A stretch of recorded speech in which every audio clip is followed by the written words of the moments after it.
Došli smo u apartman napokon i spremni smo za boj. Naime, sad idemo pravac kod Ronča da mu pokažemo kako se tetovira, brate. Kako se bori, kako se osvaja glavno mjesto. Ajde da uđemo i napokon da započnemo to zbog čega smo stvarno došli ovdje. Hello, hello! Čovjek je stvarno došao.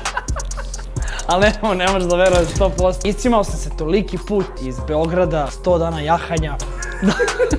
Ajde, brate, napokon da rešimo sada to. Ajde, jednom za svakda. Ajde. Danas ćemo da uradimo najjači tet na Balkanu. Da.